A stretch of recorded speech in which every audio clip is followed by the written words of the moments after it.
हल्का लोकसभा सिकंदराबाद के बीआरएस उम्मीदवार पद्माराव गौड़ की इंतखाबी मुहिम जोरों शोरों के साथ जारी है। हल्का लोकसभा सिकंदराबाद के तहत 7 हल्का जात असेंबली नामपल्ली, सिकंदराबाद, सनतनगर, अनवरपेट, जुबली हिल्स, मुशराबाद और खैरताबाद में बीआरएस की हर तरफ लहर देखी जा रही है।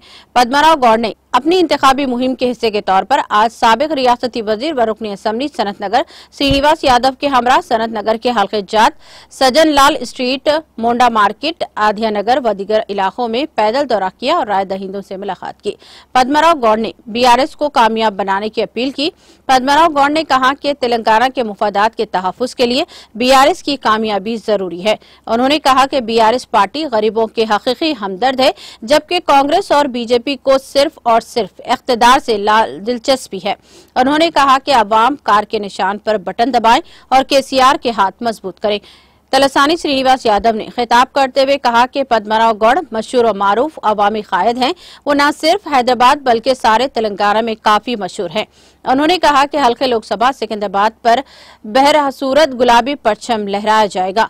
चीफ मिनिस्टर रेवंत रेड्डी के पार्टी में हाल ही में किए गए रिमार्क पर केसीआर ने पद्माराव गौड़ को बलि का बकरा बनाया है।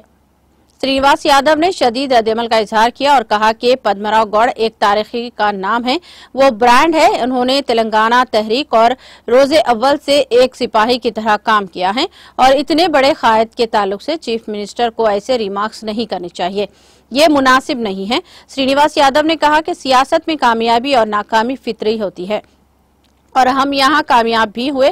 कांग्रेस हुकूमत तमाम महाजों पर नाकाम हो चुकी है।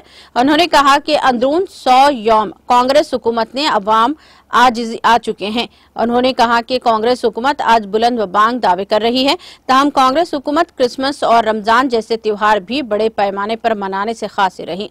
उन्होंने कहा कि सिकंदराबाद की अवाम पद्माराव गौड़ को हक में वोट का इस्तेमाल करेंगे और बीआरएस को शानदार कामयाबी से हमकिनार करेंगे। इस मौके पर रामेश्वर गौड़, साबिक कॉर्पोरेटर ए और दूसरे मौजूद थे।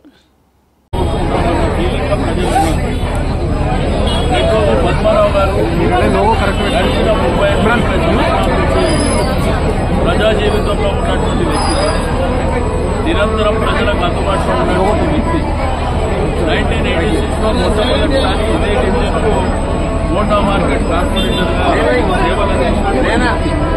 ఆ తర్వాత 2002లో కూడా కార్పొరేటర్గా సేవలందించినటువంటి వ్యక్తి. ఆ తర్వాత సికింద్రాబాద్ ఎమ్మెల్యేగా, మంత్రిగా, డిప్యూటీ స్పీకర్గా విశేషమైనటువంటి సేవలు అందించడమే కాకుండా తెలంగాణ రాష్ట్రం సాధించడంలో కేసీఆర్ గారు ఏదైతే నడుము కట్టి తెలంగాణ ఉద్యమం కోసం బయలుదేరినప్పుడు హైదరాబాద్ నుంచి బయలుదేరింది పద్మారావు గారు ఒక్కరే.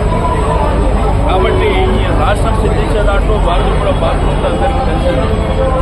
కాబట్టి ప్రజలు కోరుకునేది ప్రీవియస్ గవర్నమెంట్ కేసీఆర్ గారి ప్రభుత్వం ఎట్లుంది, ఇప్పుడు 5 నెలల్లో ఈ ప్రభుత్వం ఎట్లుంది అనేది ప్రజలకు చాలా స్పష్టత ఉన్నది. అందుకే విపరీతమైనటువంటి రెస్పాన్స్ వస్తుంది ఎక్కడికి పోయినా కానీ. 5 నెలలు అవుతుంది ఈ ప్రభుత్వం వచ్చిన తర్వాత. హైదరాబాద్ సిటీలో డ్రింకింగ్ వాటర్ స్మాష్ అయింది. రెండోది రోడ్లు లేవు, ఏ కార్యక్రమాలు కూడా చేస్తలేరు, మన కళ్ళ ముంగట కనిపిస్తుంది. డ్రైనేజీ ప్రాబ్లం అట్లనే ఉన్నది, ఏ మెయింటెనెన్స్ కూడా ప్రాపర్గా లేదు. ఇవన్నీ ఇబ్బందుల దృష్ట్యా రెండోది ఆ ప్రభుత్వం 6 గ్యారెంటీలు అనౌన్స్ చేసింది. 6 గ్యారెంటీల నిన్న మొన్న ముఖ్యమంత్రి గారు పదే మీటింగ్లలో చెప్తూ 5 ఇంప్లిమెంట్ చేస్తున్నామని చెప్పి, ఆ 5 ఏదో వచ్చి హైదరాబాద్ సిటీలో చూపి, లేదంటే వరంగల్లో చూపి, ఆదిలాబాద్లో చూపి, ఏ 5 గ్యారెంటీలు మీరు అమలు చేస్తున్నారు? ఒక్క ఫ్రీ బస్ తప్ప ఏది కూడా అమలైతే లేదు. అన్నిటికీ లేనిపోని పోటీలు పెట్టి ప్రజల్ని ఇబ్బంది పెట్టేటువంటి ప్రయత్నం జరుగుతుంది. కాబట్టి చాలా స్పష్టత, సికింద్రాబాద్ ప్రజలు విఘ్నులైనటువంటి ప్రజలు ఉన్నారు, వాళ్ళకు ఆలోచించే శక్తి ఉన్నది. ఈ రోజు బీజేపీ కానీ కాంగ్రెస్ కానీ చేసింది ఏం లేదు.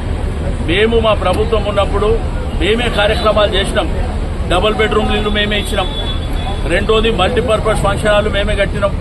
పేదోళ్ళకు పెన్షన్ ఇచ్చింది మేమే. కళ్యాణ లక్ష్మి, షాదీ ముబారక్ ఇచ్చింది మేమే. ఎవ్వరికి ఏ ఆపద ఉన్నా కానీ నిలబడి అన్ని విధాలుగా ముందుకున్నది మేమే. కాబట్టి వాళ్ళు ఎవ్వరు కూడా ఏ రోజు కూడా ఈ ప్రజల దగ్గర కార్యక్రమాలు చేసిన దాఖలాలు లేవు. మీరు పార్కులు చూడండి, రోడ్లు చూడండి, డ్రైనేజీ వ్యవస్థ చూడండి, అప్పుడు వేసినాయి. ఇప్పుడు 5 నెలల్లో వీళ్ళు ఏం చేసిరో చెప్పాలి. రెండోది పాత ఏవైతే శాంక్షన్ ఉన్నాయో కూడా చేస్తలేదు. కాబట్టి మళ్ళా ఓట్లకి ఏం ముఖం పెట్టుకొని వస్తారు? మరి పద్మారావు గారు సికింద్రాబాద్ శాసనసభ్యుడిగా ఉండడమే కాకుండా హైదరాబాద్ సిటీగా తెలంగాణ రాష్ట్రంలో పరిచయం ఉన్నటువంటి వ్యక్తి. ఎందుకంటే ఉద్యమ నేపథ్యం కేసీఆర్ గారు కొట్లాడినప్పుడు అన్ని కార్యక్రమాలు వాళ్ళ దగ్గర ఉండి చూస్తుండే కాబట్టి నేను ప్రజలకందరికీ ఒక మంచి అభ్యర్థి. ఇప్పుడు ఒకటి ఏంటంటే ప్రశ్నించే గొంతుగా కావాలి. ఎందుకంటే వీళ్ళు చేయకపోతే వీళ్ళ మెడలు ఉంచి ప్రశ్నించేటువంటి గొంతుగా పద్మారావు గారు అయితే మరి తప్పకుండా ప్రజలకు మేలు జరుగుతుంది. నేను యువకులకు విఘ్నులకు ప్రతి ఒక్కరికి రిక్వెస్ట్ చేసేది ఒకటే, వీళ్ళు అలవి కానీ హామీలన్నీ ఇచ్చి ఇప్పుడు వాళ్ళు ఏం అరాయిస్తారు ఏంటంటే ఆల్రెడీ ఇంప్లిమెంట్ చేసినామంటారు. ఇస్తలేరని ప్రజలు అంటుంటే ఇస్తున్నామని వాళ్ళు అంటున్నారు. మరి ఎవరికి ఇస్తారో చెప్పాలి. నేను మీడియా పత్రికా మిత్రులకు కూడా అడుగుతున్నా, మీరు కూడా హైదరాబాద్ సిటీలోనే ఉంటారు. వాళ్ళు ఇచ్చిన 6 గ్యారెంటీలు ఏదన్నా మీకు వచ్చిందా చెప్పాలి. కాబట్టి ప్రచారం చూస్తే ఎక్కడ చూసినా కానీ విస్తృతంగా ప్రచారం జరుగుతుంది. మరి బ్రహ్మాండంగా మా అభ్యర్థి గెలుస్తున్నాడు, దాంట్లో ఏ మాత్రం కూడా అనుమానం. ఎమ్మెల్యే గారు ఇప్పుడు మీ పోటీ ప్రధానంగా కాంగ్రెస్ పార్టీతో బీజేపీ తోడుతుంది. మా పోటీ బీజేపీతోనే ఉంటుంది, దాంట్లో ఏ మాత్రం. ఇంకోటి ఇటీవల కాలంలో సీఎం గారు ప్రచారం చేస్తూ పద్మారావు గారిని కేసీఆర్ గారు రాజకీయంగా ఇక్కడ నిలబెట్టి ఏదో ఆయనను అధ్యక్షుడు